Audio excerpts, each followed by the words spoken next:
I'll tell you what I heard from the Syrian people that I met with, Jake, walking down the streets in Aleppo, in Damascus, hearing from them.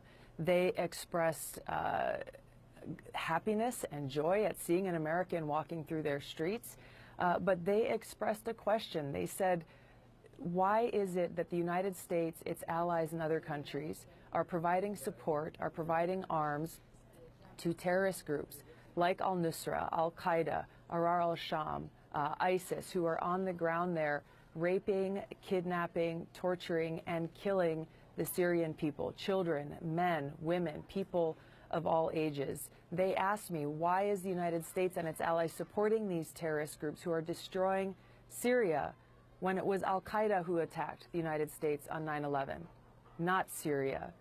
I didn't have an answer for them.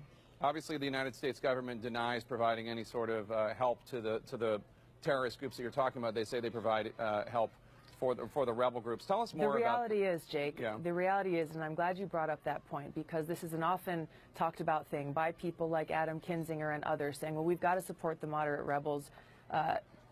Every place that I went, every person that I spoke to, I asked this question to them. And without hesitation, they said, there are no moderate rebels. Who are these moderate rebels that people keep speaking of? Regardless of the name of these groups, the strongest fighting force on the ground in Syria is al-Nusra or al-Qaeda and ISIS. That is a fact.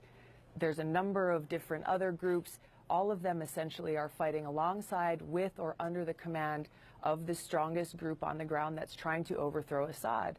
The Syrian people recognize, and they know, that if President Assad is overthrown, then al-Qaeda or a group like al-Qaeda that has been killing Christians, killing people simply because of their religion or because they won't support their terror activities, they will take charge of all of Syria.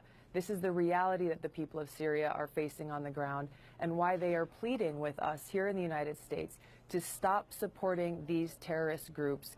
Let the Syrian people themselves determine their future, not the United States, not some foreign country. And we've been showing video of your trip, from your trip. In the minute we have left, tell us the most striking image you have from your visit to this war-torn region. Yeah, Jake, you know, the destruction is very real, both on the physical buildings and the things that people have gone through, looking into their eyes and hearing firsthand from a girl who is now 19, but who, when she was 14 years old, these rebels that people say we should continue supporting, they came and kidnapped her. They raped her multiple times.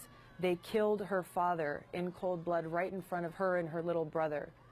All she is asking for, literally, is for the United States to stop supporting these so-called rebel groups, stop supporting these terrorists, so that the Syrian people can begin to try to get back to some semblance of normalcy in their lives. Congresswoman Tulsi Gabbard, Democrat of Hawaii, thank you so much. We appreciate your coming and telling us this story. Thanks, Jake.